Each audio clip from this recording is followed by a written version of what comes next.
আমাকে দেওয়া হয়েছিল 20 বছর কারাদণ্ডে দণ্ডিত করা হয়েছিল শুধু আদালতকে ব্যবহার করে। ক্যাঙ্গারু আদালত কর্তৃক ফরমাইশি রায়ে রাতের অন্ধকারে আদালত বসিয়ে আত্মপক্ষ সমর্থনের সুযোগ না দিয়ে আমাদের এই কারাদণ্ডে দণ্ডিত করেছিল। আমরা আদালতের প্রতি, আইনের প্রতি শ্রদ্ধাশীল হয়ে আজকে আমি আত্মসমর্পণ করবো। ইনশাল্লাহ আমি মনে করি যে আমি ন্যায় বিচার পাবো। ধন্যবাদ। আমি কারাগারে থাকা অবস্থায় অনেক মামলা আসামি হয়েছিল আমাকে। আপনারা জানেন যে রিজভী ভাই তখন সাংবাদিক সম্মেলন করে বলেছিল যে ইসাক সরকার বোধহয় কারাগার থেকে বের হয়ে এসে গাড়িতে আগুন দিয়েছে। এই ধরনের অসংখ্য মিথ্যা মামলা আমাকে বিরুদ্ধে দেওয়া হয়েছিল শুধুমাত্র সরকার পতন গণতান্ত্রিক আন্দোলনকে নস্যাৎ করার জন্য।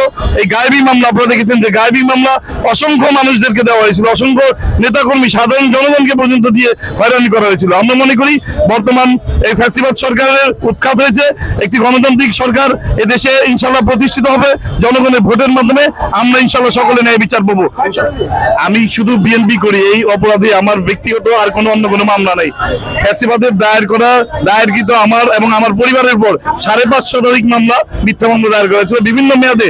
আমি এই ফ্যাসিবাদের শাসন আমল 96 থেকে শুরু করে যাবৎকাল পর্যন্ত প্রায় 10 বছরের অধিক কারাবরণ করেছি। এরপরও বিভিন্ন মামলা আমাকে কারাদণ্ডে দণ্ডিত করে রাখা হয়েছে শুধুমাত্র আইনের শাসন প্রতিষ্ঠিত হয়নি বিধায়। আমি যারা এই কারাদণ্ডে আমাদেরকে দণ্ডিত করেছিল আত্মপক্ষ সমর্থনের সুযোগ না দিয়ে এই প্রশাসনের রন্ধে রন্ধে এরা এখনো বসবাস করছে, এদেরকেও আইনের আওতায় এনে বিচার করার দাবি জানাই আমি। ইনশাল্লাহ আমি ন্যায় বিচার পাবো ইনশাল্লাহ।